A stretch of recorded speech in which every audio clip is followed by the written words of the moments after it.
کس طرح ایک شخص کی ایک معمولی سی نیکی نے اس کو جہنم کی آگ سے بچا لیا، جانیں گے آج کی اس ویڈیو میں۔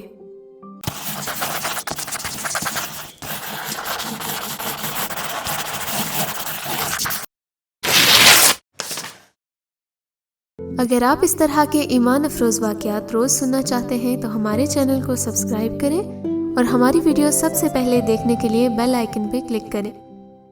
قصہ کچھ یوں ہے کہ سعودی عرب کے ایک بزنس مین نے خواب میں دیکھا کہ ایک شخص اسے کہہ رہا ہے کہ تمہاری کمپنی کے آفس کے مین گیٹ کے سامنے فلاں شخص جو پھل بیچتا ہے اس کو عمرہ کروا دو۔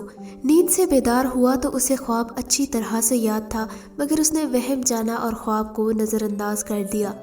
3 دن مسلسل ایک ہی خواب نظر آنے کے بعد وہ شخص اپنے علاقے کی جامع مسجد کے امام کے پاس گیا اور اسے اپنا خواب سنایا۔ امام مسجد نے کہا کہ تم اس شخص سے رابطہ کرو اور اس کو عمرہ کروا دو۔ اگلے روز اس شخص نے اپنی اس کمپنی کے ایک ملازم سے اس پھل فروش کا نمبر معلوم کرنے کو کہا۔ بزنس مین نے فون پر اس پھل فروش سے رابطہ کیا اور کہا مجھے خواب میں کہا گیا ہے کہ میں تمہیں عمرہ کرواؤں، لہٰذا میں اس نیک کام کی تکمیل چاہتا ہوں۔ پھل فروش زور سے ہنسا اور کہنے لگا بھائی کیا بات کرتے ہو، میں نے تو مدت ہوئی کبھی فرض نماز ادا نہیں کی اور بعض اوقات شراب بھی پیتا ہوں، تم کہتے ہو کہ تم مجھے عمرہ کروانا چاہتے ہو؟ بزنس مین اصرار کرنے لگا، اسے سمجھایا کہ میرے بھائی میں تمہیں عمرہ کروانا چاہتا ہوں، سارا خرچہ میرا ہوگا۔ خاصی بحث اور تمہید کے بعد وہ شخص اس شرط پر عمرہ کرنے کے لیے راضی ہوا کہ ٹھیک ہے میں تمہارے ساتھ عمرہ کروں گا، مگر تم مجھے واپس ریاض میرے گھر لے کر آؤ گے اور تمام تر اخراجات تمہارے ہی ذمہ ہوں گے۔ وقت مقررہ پر جب وہ ایک دوسرے کو ملے تو بزنس مین نے دیکھا کہ واقعی وہ شکل و صورت سے وہی انسان ہے جو اس کو خواب میں دکھائی دیا تھا، لیکن وہ کوئی اچھا انسان معلوم نہیں ہوتا تھا۔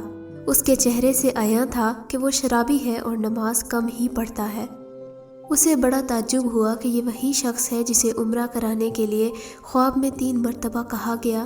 دونوں مکہ مکرمہ کے لیے روانہ ہو گئے۔ انہوں نے غسل کر کے احرام باندھا اور حرم شریف کی طرف روانہ ہوئے۔ انہوں نے بیت اللہ کا طواف کیا، مقام ابراہیم پر 2 رکعت نماز ادا کی، صفا و مروہ کے درمیان سعی کی، اپنے سروں کو منڈوایا اور اسی طرح عمرہ مکمل ہو گیا۔ اب انہوں نے واپسی کی تیاری شروع کر دی۔ حرم سے نکلنے لگے تو پھل فروش بزنس مین سے مخاطب ہوا اور کہنے لگا دوست، حرم چھوڑنے سے پہلے میں 2 رکعت نماز نفل ادا کرنا چاہتا ہوں، نہ جانے دوبارہ عمرہ کی توفیق ہوتی ہے یا نہیں۔ اسے کیا اعتراض ہوتا؟ اس نے کہا نفل پڑھو اور بڑے شوق سے پڑھو۔ اس نے اس کے سامنے نفل ادا کرنے شروع کر دیے۔ جب سجدہ میں گیا تو اس کا سجدہ طویل سے طویل تر ہوتا چلا گیا۔ جب کافی دیر گزر گئی تو بزنس مین نے اسے ہلایا۔ جب کوئی حرکت نہیں ہوئی تو اس پر انکشاف ہوا کہ پھل فروش کی روح حالت سجدہ میں ہی پرواز کر چکی تھی۔ سبحان اللہ! پھل فروش کی موت پر اسے بڑا رشک آیا اور وہ رو پڑا کہ یہ تو حسن خاتمہ ہے، کاش ایسی موت میرے نصیب میں ہوتی۔ ایسی موت تو ہر کسی کو نصیب ہو، وہ اپنے رب سے یہی باتیں کر رہا تھا۔ اس خوش نصیب انسان کو غسل دیا گیا اور احرام پہنا کر حرم میں ہی اس کی نماز جنازہ ادا کی گئی۔ ہزاروں فرزندان اسلام نے اس کا جنازہ پڑھا اور اس کی مغفرت کے لیے دعا کی گئی۔ اس دوران اس کی وفات کی اطلاع ریاض اس کے گھر والوں کو دی جا چکی تھی۔ بزنس مین نے اپنے وعدے کے مطابق اس کی میت کو ریاض پہنچا دیا، جہاں اسے دفنا دیا گیا۔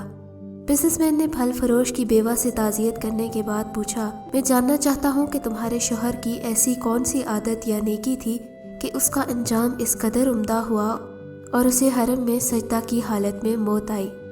بیوہ نے کہا بھائی میرا خاوند کوئی نیکوکار آدمی تو نہیں تھا اور نہ ہی اس نے ایک لمبے عرصے سے نماز پڑھی یا روزہ رکھا۔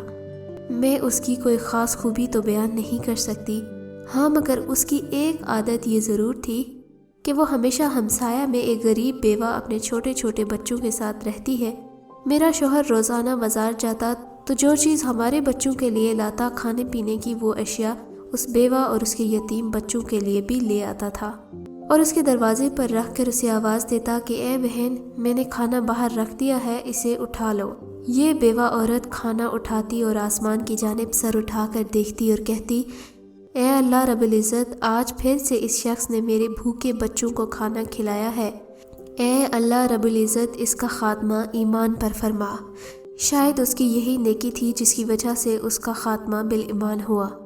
زندگی تو بہرحال گزر ہی جاتی ہے، اپنی استطاعت کے مطابق لوگوں کی مدد کرتے رہا کیجیے۔ ایک حدیث کا مفہوم بھی ہے کہ کسی سے کی گئی بھلائی بری موت سے بچاتی ہے۔ اللہ ہم سب کو لوگوں کی مدد کرنے کی توفیق دے اور ہمارا خاتمہ بالایمان کرے، آمین۔